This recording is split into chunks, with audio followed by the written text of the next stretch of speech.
Magandang hapon. Narito ang weather update sa araw ng Biyernes, November 24, 2023.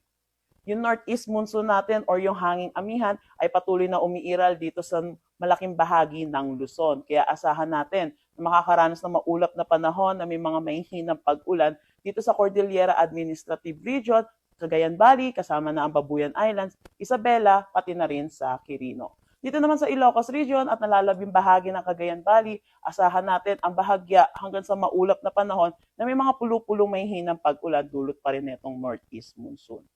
Samantala, yung easterlies natin or yung mainit na hangin na galing sa dagat Pasipiko ay patuloy na umiiral dito sa may Visayas at Mindanao. Itong northeast monsoon natin, which is malamig na hangin, at easterlies na mainit na hangin, dahil sa salubungan nito ay nagre-resulta ito sa tinatawag nating shear line.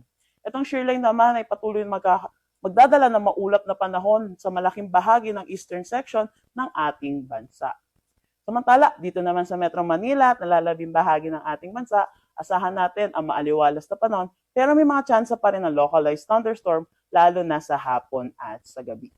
Wala naman tayong binabantayang low pressure area o anumang bagyo sa loob at labas ng ating Philippine Area of Responsibility.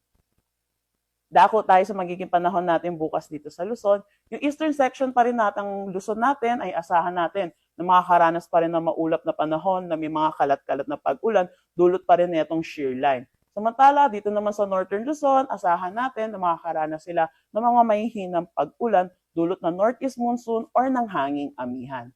Para naman dito sa Metro Manila at nalalabing bahagi ng Luzon, asahan natin ang maaliwalas na panahon na may mga tsansa ng localized thunderstorms.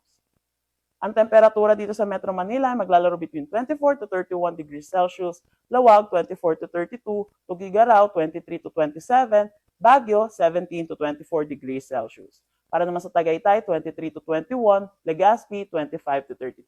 Para naman sa Calayan Islands at Puerto Princesa, maglalaro ang kanilang temperatura between 25 to 33 degrees Celsius. Good news naman sa ating mga kababayan dito sa Visayas at Mindanao, asahan natin na makakaranas sila ng maaliwalas na panahon bukas. Pero may mga tsansa pa rin ng localized thunderstorm, lalo na sa hapon at sa gabi.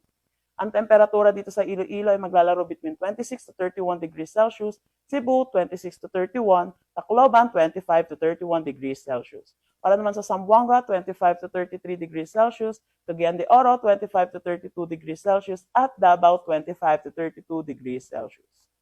May nakataas tayong gale warning sa mga coastal waters ng Batanes, Ilocos Norte, northern coast ng Cagayan, kasama na ang Babuyan Islands. Kaya pinapaalalahanan natin ang mga kababayan natin mangingisda at ang mga may sasakyang maliit pandagat na delikadong pumalaot sa mga naturang coastal waters.